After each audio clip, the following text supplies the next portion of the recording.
Welcome to టీవీ20 news బులెటిన్ల ముందుగా headlines. Gandhiji Champaran సత్యాగ్రహం స్వాతంత్ర ఉద్యమంలో కొత్త విశ్వాసాన్ని నింపిందన్న ప్రధాని మోడీ.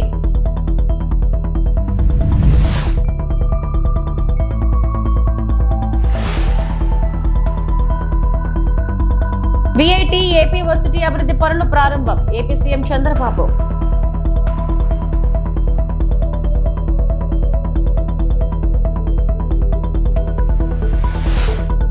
ప్రధాని మోడీ అమరావతి పర్యటన షెడ్యూల్ ఖరారు.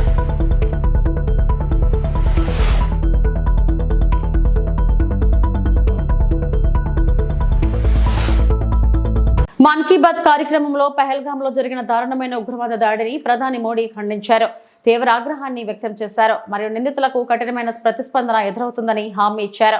ప్రధానమంత్రి నివాళులు అర్పించారు. మరియు అంతరిక్ష మరియు విద్యా రంగాలకు డాక్టర్ కె కస్తూరి రంగన్ చేసిన కృషిని గుర్తు చేసుకున్నారు. సైన్స్ ఆవిష్కరణ మరియు మానవతా ప్రయత్నాలలో భారతదేశం యొక్క ప్రపంచ నాయకత్వాన్ని కూడా ఆయన హైలైట్ చేశారు. साल 1917 अप्रैल और मई के यही 2 महीने देश में आजादी की एक अनोखी लड़ाई लड़ी जा रही थी। अंग्रेजों के अत्याचार उफान पर थे। गरीबों, वंचितों और किसानों का शोषण अमानवीय स्तर को भी पार कर चुका था। बिहार की उपजाऊ धरती पर ये अंग्रेज किसानों को नील की खेती के लिए मजबूर कर रहे थे। नील की खेती से किसानों के खेत बंजर हो रहे थे, लेकिन अंग्रेजी हुकूमत को इससे कोई मतलब नहीं था। ऐसे हालात में 1917 में गांधी जी बिहार के चंपारण पहुंचे हैं। किसानों ने गांधी जी को बताया, हमारी जमीन मर रही है, खाने के लिए अनाज नहीं मिल रहा है। लाखों किसानों की उस पीड़ा से गांधी जी के मन में एक संकल्प उठा। वहीं से चंपारण का ऐतिहासिक सत्याग्रह शुरू हुआ। चंपारण सत्याग्रह ये बापू द्वारा भारत में पहला बड़ा प्रयोग था। बापू के सत्याग्रह से पूरी अंग्रेज हुकूमत हिल गई। अंग्रेजों को नील की खेती के लिए किसानों को मजबूर करने वाले कानून को स्थगित करना पड़ा। एक ऐसी जीत थी जिसने आजादी की लड़ाई में नया विश्वास फूंका। आप सब जानते होंगे, इस सत्याग्रह में बड़ा योगदान बिहार के एक और सपूत का भी था, जो आजादी के बाद देश के पहले राष्ट्रपति बने। वो महान विभूति थे डॉक्टर राजेंद्र प्रसाद। उन्होंने चंपारण सत्याग्रह पर एक किताब भी लिखी, सत्याग्रह इन चंपारण। ये किताब हर युवा को पढ़नी चाहिए। भाइयों बहनों, अप्रैल में ही स्वतंत्रता संग्राम की लड़ाई के कई और अमिट अध्याय जुड़े हुए हैं। अप्रैल की 6 तारीख को ही गांधी जी की दांडी यात्रा संपन्न हुई थी। 12 मार्च से शुरू होकर 24 दिनों तक चली इस यात्रा ने अंग्रेजों को झकझोर कर रख दिया था। अप्रैल में ही जलियांवाला बाग नरसंहार हुआ था। पंजाब की धरती पर इस रक्त रंजित इतिहास के निशान आज भी मौजूद है। साथियों, कुछ ही दिनों में 10 मई को प्रथम स्वतंत्रता संग्राम की वर्षगांठ भी आने वाली है। आजादी की उस पहली लड़ाई में जो चिंगारी उठी थी, वो आगे चलकर लाखों सेनानियों के लिए मशाल बन गई। अभी 26 अप्रैल को हमने 1857 की क्रांति के महान नायक बाबू वीर कुंवर सिंह जी की पुण्यतिथि भी मनाई है। बिहार के इन महान सेनानी से पूरे देश को प्रेरणा मिलती है। हमें ऐसे ही लाखों स्वतंत्रता सेनानियों की अमर प्रेरणाओं को जीवित रखना है। हमें उनसे जो ऊर्जा मिलती है, वो अमृतकाल के हमारे संकल्पों को नई मजबूती देती है। రాజధాని అమరావతిలోని విట్ యూనివర్సిటీలో నిర్వహిస్తున్న వి లాంచ్ ప్యాడ్ 2025 స్టార్టప్ ఎక్స్పోకు ముఖ్యమంత్రి నారా చంద్రబాబు నాయుడు హాజరయ్యారు. అలాగే యూనివర్సిటీ ప్రాంగణంలో గాంధీజీ విగ్రహాన్ని ఆవిష్కరించిన చంద్రబాబు మహాత్మా గాంధీ బ్లాక్, వివి గిరి బ్లాక్, దుర్గాబాయి దేశ్ముఖ్ బ్లాక్ నూతన భవనాలను ప్రారంభించారు.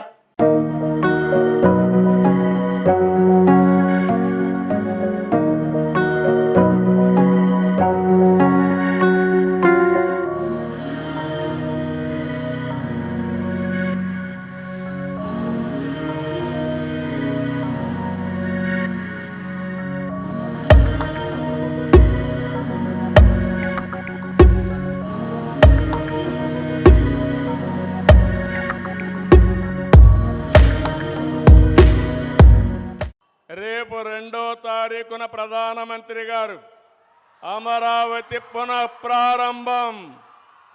ఈ కార్యక్రమం అదిరిపోయే విధంగా మీరందరూ కూడా రావాలని మీకు కూడా స్వాగతం పలుకుతున్నా. ఆ రోజు హైదరాబాద్లో నేను హైటెక్ సిటీ గురించి మాట్లాడి హైటెక్ సిటీ కట్టాం. అదే మరిగా ఐటీకి ప్రాధాన్యత ఇచ్చాం. ఈరోజు కాలం మారింది. ఇక్కడే క్వాంటమ్ వ్యాలీకి ఫౌండేషన్ వేస్తున్నాం. ఇండియాలో మొట్టమొదటిసారిగా ఒకప్పుడు హైటెక్ మాట్లాడితే ఐటీ మాట్లాడితే అర్థం కాలేదు. ఇప్పుడు క్వాంటమ్ కంప్యూటర్ మాట్లాడితే చాలా మంది అంటున్నారు అది ఏం చేస్తుందని. ఇప్పుడుండే కంప్యూటర్స్ కంటే 1000 రెట్లు ఫాస్టర్గా ఏది కావాలన్నా క్యాలిక్యులేషన్ చేసే శక్తి క్వాంటమ్ కంప్యూటర్కి ఉంటుంది. ఇంకో పక్కన ఇక్కడ పిల్లలు ఉన్నారు, వీటిలో మీరున్నారు. ఆల్గరిథమ్స్ రాసే బాధ్యత మీదే, ఏఏ రాసే బాధ్యత మీదే. ఒకప్పుడు ఐటీ అంటే తెలియని వాళ్ళు ఐటీ నేర్చుకుని ప్రోడక్ట్స్ తయారు చేశారు. ఈరోజు మీరందరూ కూడా నేను ఒకే పిలిపించాను. ప్రతి ఒక్క ఇంటికి ఒక ఏఐ యూస్ కేస్ అన్న తయారు చేయాలి, లేకపోతే ఏఐనా వాడాలని.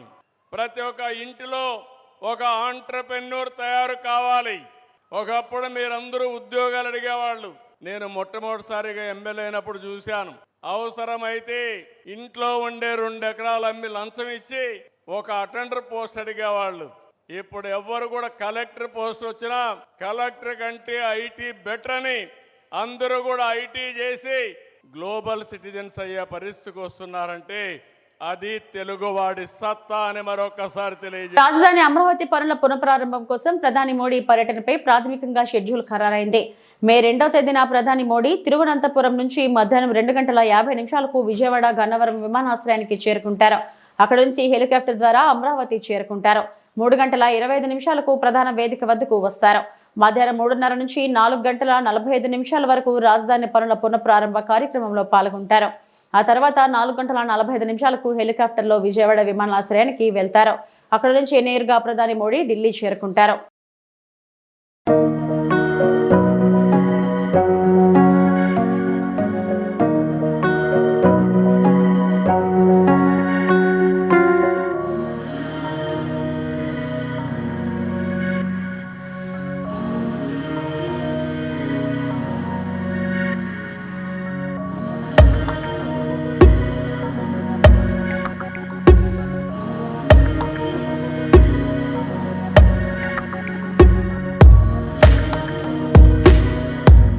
$14 కోట్లతో తలపెట్టిన దమయవర్తి డ్రైన్లు పనులు వేసవిలోగా పూర్తి చేయాలని లక్ష్యం. పాలకొల్లు పట్టణంలో 14 కోట్లతో తలపెట్టిన దైమపర్తి మురుగు డ్రైన్ పనులను మంత్రి డాక్టర్ నిమ్మల రామానాయుడు పరిశీలించడం జరిగింది. పనులు వేగవంతంగా జరుగుతున్నాయి.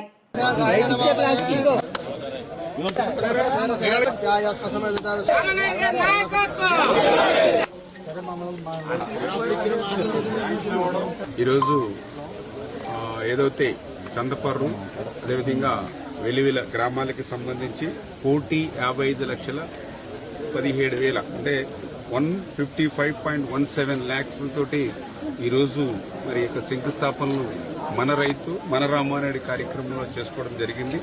అందులో భాగంగా ఏదైతే చందపర్రు రెవెన్యూ డ్రైన్ మీద 11 లక్షలు, ఆగర్తిపాలెం మల్లవరం బ్రాంచి 16 లక్షలు, వెలివిల జున్నూరు రహదారికి 28.50 లక్షలు, వెలివిల జున్నూరు ఛానల్లో ఏదైతే డీసిల్టింగ్ నిమిత్తం 9.67 లక్షలు, వెలుగులు జున్నూరు ఛానల్ మీద గ్రాహల రహదారి కోసం 31 లక్షలు, వెలివిల జున్నూరు ఛానల్ మీద ఇప్పుడే ఇక్కడ మనం శంకుస్థాపన చేసాం 59 లక్షలతోటి ఒక బ్రిడ్జ్ వంతెన నిర్మాణం, అంటే 155.17 లక్షలతోటి ఈరోజు మనం ఈ రెండు గ్రామాల్లో మరి మన రైతు మన రామారెడ్డి కార్యక్రమంలో శంకుస్థాపన చేయడం జరిగింది. ఇప్పుడే మనం చూస్తూ ఉన్నాం, ఏదైతే కడలవారి పాలెం బీసీలందరూ కూడా ఎన్ని కుటుంబాలు కూడా బీసీలు గత 5 సంవత్సరాల్లో ఇన్ఛార్జీలుగా శంకుస్థాపనలు చేశారు. ఒక్క ఇటుక ముక్క కూడా పెట్టలేదు వాళ్ళు. మరి ఈరోజు నేను ఏదైతే ఆ మాట ఇచ్చానో ఆ మాట ప్రకారం అధికారంలోకి వచ్చి 10 నెలలకు కూడా కానిటువంటి స్థితిలో మళ్ళీ ఆ బీసీలు అంటే తెలుగుదేశం అంటే బీసీలు వాళ్ళ రుణం తీర్చుకునే విధంగా నేను పనిచేయాలనేటువంటి ఆలోచనతో ఇచ్చినటువంటి మాటకు కట్టుబడి ఇవాళ కడలవారిపాలెం, మరి కళ్ళవారిపాలెనికి ఈరోజు 59 లక్షలు, అక్షరాల 59 లక్షలతో ఇక్కడ బ్రిడ్జిని మనం నిర్మాణం చేయబోతూ ఉన్నాం. టెండర్లు పిలిచాం, వర్క్ ఆర్డర్ ఇచ్చాం. ఈ వేసవి కాలంలోనే మరి ఇప్పుడు కాలువలు కడుతూ ఉన్నారు ఈ రోజుతోటి, కాబట్టి ఇమ్మీడియట్గా పనులు ప్రారంభిస్తూ ఉన్నాం. అదేవిధంగా ఇప్పుడే ఇక్కడ వెలుగులు కానీ చందపూర్ కానీ ఆక్వా రైతులు కానీ అదేవిధంగా వరి రైతులు కానీ చాలా సంతోషంగా, ఎందుకంటే ఆ రోజు 14-19లో మీరు వేసినటువంటి రోడ్డు తప్ప మళ్ళీ 5 సంవత్సరాల్లో మా వంక చూసిన వాడు లేడు, రైతు పేరు చెప్పి పలకరించినటువంటి వాడు లేడు. మళ్ళీ మీరు వచ్చారు, ఇవాళ మళ్ళీ మా రైతాంగానికి ఒక మార్గదశ, మా రైతాంగానికి మళ్ళీ ఒక గోల్డెన్ పీరియడ్, ఒక స్వర్ణయుగం మా రైతులకి అని చెప్పి ఈవేళ రైతులే స్వచ్ఛందంగా ముందుకొచ్చి పనిచేస్తున్నటువంటి పరిస్థితి ఖచ్చితంగా రేపు రాబోయేటువంటి రోజుల్లో కూడా, ఎందుకంటే మనందరికీ అన్నం పెట్టేటువంటి అన్నదాత క్షేమంగా ఉండాలి, అన్నం పెట్టేటువంటి అన్నదాత సంక్షేమమే నాకు ముఖ్యం. అందుచేతే ఒక రైతు బిడ్డగా, ఒక రైతు పక్షపాతిగా, అందులో కూడా ఈ గ్రామంలోనే ఇప్పుడు వెలివెల అటు చందపూర్ మధ్యలో ఆగర్తిపాలెం, అంటే ఇక్కడ గ్రామంలో పుట్టి పెరిగిన వ్యక్తిని ఈ ప్రాంతంలో ఎక్కడ ఏ సమస్య ఉంది, ఏ ఇబ్బంది ఉంది, ఏ కాలువ నీళ్లు ఎక్కడి వరకు పోతాయి, ఏ బోధి మీద ఎంత సాగు అవుతుంది, ఏ కెనాలు పూడికి అయిపోయింది, ఎక్కడ ఈ గ్రావెల్ రోడ్డు ఎవరికి అవసరం, ఇట్లా ప్రతి దాని మీద కూడా ఒక స్పష్టమైనటువంటి అవగాహన 15-20 సంవత్సరాలు ఎన్నికలకు నిలబడక ముందు నుంచి కూడా నాకు అనుభవం ఉన్నటువంటి వల్ల ఈ పనుల్ని ఎంత యుద్ధ ప్రాతిపదిక మీద చేయగలుగుతున్నాం. అదేవిధంగా నియోజకవర్గ ప్రజలు కూడా ఆశీర్వదించారు. ఈవేళ ఒక ఇరిగేషన్ శాఖ మంత్రిగా ఉండడం వల్ల కూడా ఈ నిధులు తీసుకొచ్చి ఈ పనులు చేసేటువంటి శక్తి నాకు వచ్చింది అని అంటే అది నా నియోజకవర్గ ప్రజలు. అంచేత నా నియోజకవర్గ ప్రజలు ఇచ్చినటువంటి అధికారాన్ని నేనేదో ఆస్వాదించడానికో, లేకపోతే నేనేదో బెంగళూరులో ఊటీయో లేకపోతే ఎక్కడో ఇతర దేశాలు రాష్ట్రాల్లో తిరగడానికి ఉపయోగించుకోకుండా ఉదయం 5:30 నుంచి రాత్రి 11-12 వరకు ప్రజల కోసం పనిచేస్తూ ఈ పనులన్నీ కూడా పూర్తి చేస్తున్నామని చెప్పి తెలియజేసుకుంటూ భవిష్యత్తులో కూడా ఈ యొక్క నియోజకవర్గ ప్రజలకు రైతాంగానికి అండగా తోడుగా నిలుస్తామని చెప్పి. రాష్ట్రంలో రోజుకు 600 టన్నుల సాలిడ్ వేస్ట్ ఉత్పత్తి అవుతుందని మంత్రి నారాయణ అన్నారు. వ్యర్థాల ఏరువేతకు 4 దీమ్లలో పరిశుభ్రత కార్యక్రమాలు నిర్వహించనున్నట్లు తెలిపారు. విజయవాడలోని స్వచ్ఛాంధ్ర కెపాసిటీ బిల్డింగ్ పై పురపాలక స్వచ్ఛాంధ్ర కార్పొరేషన్ శాఖల అధికారులతో ఆయన వర్క్ షాప్ నిర్వహించారు. దేశంలోని వివిధ రాష్ట్రాల ప్రభుత్వాలు చెత్త ఏరువేతకు అనుసరిస్తున్న ఉత్తమ విధానాలను రాష్ట్రంలో అమలు చేయాలని అధికారులకు సూచించారు. పరిశుభ్రత, రీసైక్లింగ్ పై ప్రజల్లో విస్తృత ప్రచారం కల్పించాలన్నారు. ఏదైతే ముఖ్యమంత్రి గారు స్వచ్ఛాంధ్ర కార్పొరేషన్ ని స్వచ్ఛ భారత్ కు అనుగుణంగా ఆ ప్రిన్సిపల్స్ పెట్టారో అవి నెరవేర్చాలంటే ఒకటి, ప్రతి ఒక్క వ్యక్తి మనసు స్వచ్ఛంగా ఉండాలి, పరిసరాలు స్వచ్ఛంగా ఉండాలి, మన ఇళ్లు స్వచ్ఛంగా ఉండాలి అనే ఒక నినాదంతో ఈరోజు యాక్చువల్గా ఈ స్వచ్ఛాంధ్ర కార్పొరేషన్ ని ముందు తీసుకుపోతున్నాం. అయితే ప్రజలకు అవేర్నెస్ కలిగించాలి, ప్రజల భాగస్వామ్యం కల్పించాలనే ఉద్దేశంతో ప్రతి నెల 3వ శనివారం ముఖ్యమంత్రి గారు స్వయంగా వారే ఒక కాన్ఫరెన్స్ సెలెక్ట్ చేసుకుని ఈ స్వచ్ఛాంధ్ర యొక్క కార్యక్రమాన్ని నిర్వహిస్తున్నారు. నిజమైన స్వచ్ఛాంధ్ర, స్వచ్ఛ భారతం సాధించగలం అనేది ఈ ప్రభుత్వం యొక్క లక్ష్యం. అనేక దేశాలలో, అనేక రాష్ట్రాలలో, అనేక జిల్లాల్లో ఎలా జరుగుతుంది, ఏ విధంగా మన ప్రజలను కూడా అవేర్నెస్ చేయాలనే దానికి ఈరోజు ఇక్కడ ఒక కార్యక్రమాన్ని 4 థీములతో వర్క్షాప్ పెట్టుకున్నారు. దాంట్లో వచ్చే అవుట్పుట్ తీసుకొని వాటిని ఇంప్లిమెంట్ చేసి ప్రజలకు అవేర్నెస్ కల్పించి నిజమైన స్వచ్ఛాంధ్ర, స్వచ్ఛ భారత్ని ఈ రాష్ట్రంలో నెలకొల్పడం జరుగుతుంది. తిరుమల శ్రీవారిని సినీ నటుడు నాని, నటి శ్రీనిధి శెట్టి దర్శించుకున్నారు. ఆదివారం వేకువజామున శ్రీవారి సుప్రభాత సేవలో వారు పాల్గొన్నారు. టీటీడీ అధికారులు వీరికి స్వాగతం పలికి దర్శన ఏర్పాట్లు చేశారు. దర్శనం అనంతరం రంగనాయకుల మండపంలోని నాని, శ్రీనిధికి పండితులు ఆశీర్వచనం చేసి స్వామివారి తీర్థ ప్రసాదాలను అందజేశారు.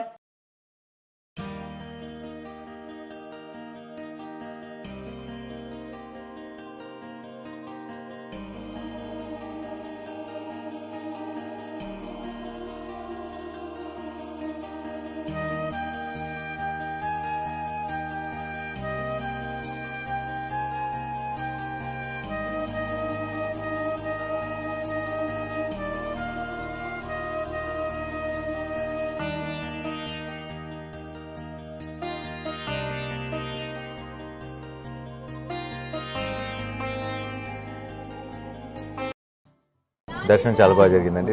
నేను రెగ్యులర్గా వస్తాను ప్రతి సంవత్సరం. అండ్ ప్రతి సినిమా ముందైతే ఇది ఒక చిన్న రిచువల్ లాగా అయిపోయింది. లేకపోతే అది ఒక చిన్న ఇన్కంప్లీట్ ఫీలింగ్ ఉంటుంది. చాలా బ్యూటిఫుల్గా జరిగింది ఈసారి దర్శనం. And I'm so happy. Thank you. తిరుపతిలో వైఎస్ఆర్ కాంగ్రెస్ పార్టీ సమన్వయకర్త భూమన అభినయ్ ఓ వినూత్న కార్యక్రమాన్ని నిర్వహించారు. ప్రజలకు కూటమి ప్రభుత్వం చేసిన మోసాన్ని వివరించారు. ఈ 10 నెలల్లో మీకు దక్కాల్సిన లాభం ఎంత, మీరు మోసపోయిన మొత్తం ఎంత అన్నది స్పష్టంగా ప్రజలకు తెలియజేశారు. ఇంటికి వెళ్లి ప్రజలతో మాట్లాడుతూ సూపర్ 6 హామీల్లో భాగంగా మీకు తల్లికి వందనంలో భాగంగా ప్రతి పిల్లవాడికి 15,000 రూపాయలు అందుతున్నాయా, నిరుద్యోగ వృత్తిగా 3,000 రూపాయలు అందుతుందా, ఉచిత బస్ ప్రయాణం అమలైందా, ఇంటికి 3 సిలిండర్లు వచ్చారా, అన్నదాత సహాయం పేరుతో 20,000 రూపాయలు ఇచ్చారా, మహిళా శక్తి పథకం కింద ప్రతి మహిళకు నెలకు 15,000 రూపాయలు ఇస్తున్నారా అంటూ ప్రశ్నించారు. ప్రతి ఇంటికి వారు పొందాల్సిన మొత్తం సొమ్ములు ఎక్కువ వేసి ఇంత మొత్తాన్ని కూటమి ప్రభుత్వం మిమ్మల్ని మోసం చేసిందని వివరించారు. ఎవరైనా టీడీపీ, జనసేన, బీజేపీ నాయకులు వస్తే ఈ లెక్కలు చూపించి మీ డబ్బులు ఎప్పుడు వస్తాయో నిలదీయండి అని ప్రజలకు పిలుపునిచ్చారు.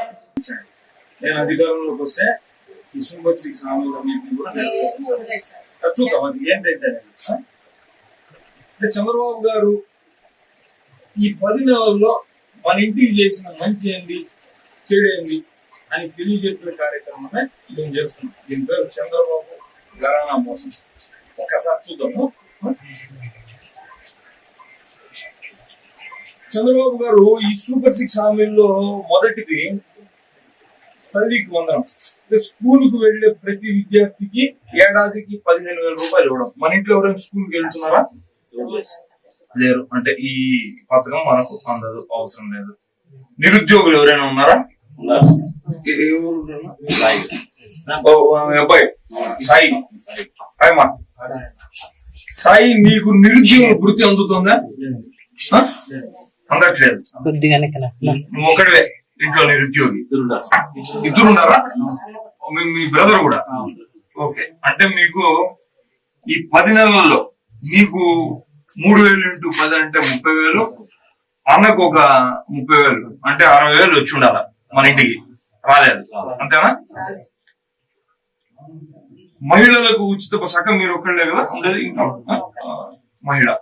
సో మీకు ఈ పథకం ఏమైనా ఉచితంగా ప్రయాణించారా బస్సులో మీరు?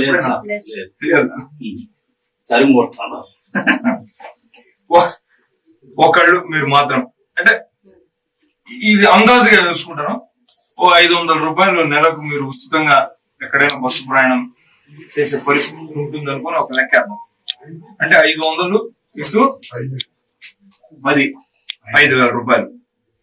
పశ్చిమ గోదావరి జిల్లా తణుకులో అంతర్జాతీయ కార్మిక దినోత్సవం మేడేను కార్మికులు 8 గంటల పని హక్కు పరిరక్షణ దినోత్సవంగా ఘనంగా జరుపుకోవాలని ఏఐటీసీ జిల్లా అధ్యక్షుడు కోనాల భీమారావు అన్నారు. Tanuku Akkamamba textile staff and workers union కార్యాలయంలో జరిగిన యూనియన్ కమిటీ సమావేశానికి భీమారావు అధ్యక్షత వహించి మాట్లాడారు.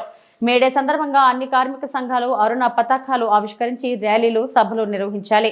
ఈ కార్యక్రమంలో కార్యదర్శి అనంత త్రివిక్రమ్, ఉపాధ్యక్షులు దేవ పెద్దిరాజు, కనకారావు, కోశాధికారి ఏ గోపాలకృష్ణ, పాపారావు తదితరులు పాల్గొన్నారు. వీళ్ళ కార్మికుల యొక్క శ్రమదోపిడికి వ్యతిరేకంగా 8 గంటల పనిని సాధించుకోవడం జరిగింది. వీళ్ళు 8 గంటల పని తీసి 10 గంటల పని మార్చడం అనేటువంటిది కార్మికులను కట్టుబానిస చేయడం తప్ప మరొకటి కాదు. అలాగే కార్మికులు పోరాట సాధించుకున్న 44 కార్మిక చట్టాలు వీళ్ళ కార్పొరేట్లకి, యజమానులకు అనుకూలంగా కార్మిక వర్గానికి తీవ్ర హాని చేస్తూ 4 లేబర్ కోడ్లు తీసుకురావడం జరిగింది. ఈ 4 లేబర్ కోడ్లు కూడా రద్దు చేయాలని, 8 గంటల పని దినాన్ని, పని హక్కును పరిరక్షించాలని కోరుతూ మేడేను రేపు దేశవ్యాప్తంగా ఏఐటీసీ నిర్వహించుకుంటూ ఉంది. అట్లాగనే మే 20వ తారీఖు దేశవ్యాప్తంగా సార్వత్రిక సమ్మెకు సమాయత్తం అవుతూ ఉన్నాం. ఈ మే 20వ తారీఖు జరిగేటువంటి సార్వత్రిక సమ్మె కూడా 8 గంటల పని హక్కు పరిరక్షణ, 44 కార్మిక చట్టాలు తిరిగి పునరుద్ధరించి 4 లేబర్ కోడ్లు రద్దు చేయాలని దేశవ్యాప్తంగా మే 20 జరిగే సార్వత్రిక సమ్మె విజయవంతానికి రేపు మేడేలో విస్తృతమైనటువంటి ప్రచారాన్ని నిర్వహిస్తూ ఉన్నాం. కార్మిక హక్కుల పరిరక్షణ లక్ష్యంగా మే 1వ తారీఖు అంతర్జాతీయ కార్మిక దినోత్సవం మేడేను జరుపుకోవాలని కార్మిక వర్గానికి పిలుపునిస్తా ఉంది. బిఎంఎస్ అనుబంధ సంఘ భారతీయ ఇస్పాత్ మజ్దూర్ మహాసంఘ ఆధ్వర్యంలో 2 రోజుల త్రైవార్షిక సమావేశాలు విశాఖ ఉక్కు నగరం CWC 1లో ప్రారంభమయ్యాయి. ముఖ్య అతిథులుగా విద్యాభారతి జాతీయ అధ్యక్షుడు Doosi Ramakrishna Rao, BMS deputy organising secretary Ganesh Mishra హాజరై ప్రారంభ ఉపన్యాసం చేశారు. వీరితో పాటు గాజువాక నియోజకవర్గ బీజేపీ కన్వీనర్ కర్నంరెడ్డి నరసింహరావు విశిష్ట అతిథిగా పాల్గొన్నారు. ఈ సందర్భంగా BMS విధానాలు, కార్మిక సమస్యలపై పోరాడుతున్న తీరును నేతలు వివరించారు. దేశవ్యాప్తంగా అనేక పరిశ్రమల్లో BMS నిర్మాణాత్మక పాత్ర పోషిస్తూ కార్మిక హక్కుల సాధనలో ముందుంటుందన్నారు. పరిశ్రమల్లో బలమైన శక్తిగా యూనియన్ ఏర్పడిందన్నారు. కేంద్ర ప్రభుత్వ రంగ సంస్థల్లో యూనియన్ చేపడుతున్న సేవలను నేతలు వివరించారు. వివిధ ప్రాంతాల నుంచి పెద్ద సంఖ్యలో కార్మిక నేతలు తరలివచ్చారు. ये जो भारतीय मजदूर संघ के सिस्टम के अनुसार महासंघों का अधिवेशन का ये वर्ष है, उसी के क्रम में अखिल भारतीय इस्पात मजदूर महासंघ का ये अधिवेशन, त्रैवार्षिक अधिवेशन विशाखापट्टनम में संपन्न होने जा रहा है। आज जब हम इस अवसर पर विचार करते हैं, एकत्रित होते हैं, तो निश्चित रूप से भारतीय मजदूर संघ का विचार अवश्य करते हैं कि भाई इस देश के अंदर जब हमसे पहले 4 सेंट्रल ट्रेड यूनियन थी, तो भारतीय मजदूर संघ की आवश्यकता क्यों थी, इस चीज को हमेशा हमको ध्यान रखना चाहिए। इस बात को ध्यान रखेंगे तो हम कभी अपने रास्ते से भटकेंगे नहीं। ध्यान क्या रखना चाहिए, क्या आप सब जानते हैं, इस देश का जो पहला ट्रेड यूनियन बना था, जिसको हम AITUC एटक के नाम से जानते हैं, 1920 में बना था। क्यों बना था, तो अगर इसका विचार करेंगे तो केवल एक ही विचार आता है वहाँ पर कि 1919 में ILO बना था, इंटरनेशनल लेबर ऑर्गेनाइजेशन। वहाँ पर भारत को के किसी प्रतिनिधि को भेजना था और उसकी ये शर्त थी कि उस देश का सबसे बड़ा जो श्रम संगठन होगा उसका प्रतिनिधि ही ILO में जा सकता है, इसलिए AITUC बना था। बाद में आज़ादी के आंदोलन के समय इस मजदूर लोगों को भी आंदोलन से जोड़ा जाना चाहिए, ये उद्देश्य लेके इसके लोग चले थे, लेकिन इनके अंदर अनेक विचारधाराएं आ गई और उसके कारण से 1936 आते आते तक इसके 4 टुकड़े हो गए थे। 1940 में ये पुनः एक हुए थे, लेकिन कुल मिलाकर के इसका नेतृत्व लाल झंडे वालों का, जो रूस और चीन में अपना आस्था रखते थे, ऐसे लोगों के हाथ में आ गया था। तब सरदार वल्लभ भाई पटेल को लगा कि देश आजाद हो जाएगा, तो ये एटक जो है हमारे हाथ में रहने वाला नहीं है, और इसलिए उन्होंने 1947 में और INTUC की स्थापना कर दी। అలాగే మా పక్కనున్న వారు దేవేంద్ర కుమార్ పాండే గారు, వారు స్టీల్ ఇన్ఛార్జి అఖిల భారత మజ్దూర్ సంఘ్ 17వ త్రైవార్షిక సమావేశం ఉక్కు నగరంలో పెట్టడం జరిగింది. ఇది ప్రతి 3 సంవత్సరాలకి ఒకసారి కార్యక్రమం జరుగుతుంది. ఈసారి దీన్ని ఉక్కు నగరంలో నిర్వహించడానికి మేము రాష్ట్రీయ ఇస్పాత్ మజ్దూర్ సంఘ్ అవకాశం దొరికింది. ఇక్కడ ఉన్నటువంటి పరిస్థితుల దృష్ట్యా ఈ కార్యక్రమం నిర్వహించడానికి అందరూ సహకరించారు. ఇక్కడ ఇది పెట్టడం వల్ల RINL లో ఈ కార్యక్రమం జరిగింది, ఇది దేశవ్యాప్తంగా తెలుస్తుంది. తద్వారా RINL యొక్క స్థితి కూడా భారతదేశానికి తెలుస్తుంది, స్టీల్ ఇండస్ట్రీకి అనేటటువంటి ముఖ్య ఉద్దేశంతో ఈరోజు ఉక్కు నగరంలో నిర్వహించడం జరిగింది ఈ కార్యక్రమం. మా మిత్రులు రమణ గారు RINL విషయాలు వారు మాట్లాడతారు. ఈరోజు జరిగినటువంటి ఇది ప్రారంభ కార్యక్రమం మాత్రమే. రేపు 28వ తారీఖు సాయంత్రం వరకు ఈ కార్యక్రమం జరుగుతుంది. ఏదైతే ఈ కార్యక్రమంలో గత 3 సంవత్సరాల భారతీయ మజ్దూర్ సంఘ్ రిపోర్టు మరియు రాబోయే 3 సంవత్సరాలకి కార్యాచరణ ఉంటుంది. ఇక్కడ పెట్టడానికి గల ముఖ్య ఉద్దేశం ఇందాకే చెప్పాను నేను. అలాగే రేపు మేము తీర్మానాలు ప్రవేశపెడతాం. ఆ తీర్మానాలని కేంద్ర ప్రభుత్వం దృష్టికి, కేంద్ర BMS దృష్టికి తీసుకెళ్లి ఆ సమస్యల్ని పరిష్కరించబడటానికి భారతీయ మజ్దూర్ సంఘ్ కృషి చేస్తుంది. స్టీల్ ప్లాంట్ ఏదైతే ప్రైవేటీకరణ భయం ఉందో దాన్ని పూర్తిగా దూరం చేయడానికి, అలాగే ఉత్పత్తి కోసం అవసరమైనటువంటి మౌలిక సదుపాయాలన్నీ కల్పించడానికి గవర్నమెంట్ మీద ప్రెజర్ దేశం కోసం, అలాగే రా మెటీరియల్లో ఉన్న సమస్య ఏదైతే ఉందో దాన్ని తొలగించడం కోసం, ఉద్యోగుల వేతన సవరణ, ముఖ్యంగా నిర్వాసితులు కాంట్రాక్ట్ లేబర్గా ఉండి కూడా వాళ్ళ ఉద్యోగాలు తీసేటటువంటి పరిస్థితి ఉంది. ఈ పరిస్థితిని మనం BMSగా నిలువరించి ఇవాళ ఏదైతే సమావేశాలు జరుగుతాయి, ఈ సమావేశాల్లో ఈ విషయాలు తీర్మానం చేస్తాం. ఈ తీర్మాన ప్రతిపాదనల్ని కేంద్ర ప్రభుత్వానికి మరియు కేంద్ర BMSకి పంపించే అవసరమైతే ఢిల్లీ వెళ్ళైనా పోరాడి ఈ సమస్యల మీద పోరాటం చేసి భారతీయ మజ్దూర్ మహాసంఘ్ తరపున కుమ్మనేని శ్రీనివాసరావు అధ్యక్షుడు నేను ఇచ్చేటటువంటి హామీ ఏంటంటే ఈ విశాఖ ఉక్కును రక్షించుకోవడానికి భారతీయ మజ్దూర్ సంఘ్ కట్టుబడి ఉందని తెలియదు. ఇవి ఇప్పటివరకు నా బులెటిన్ అప్డేట్స్. నమస్తే.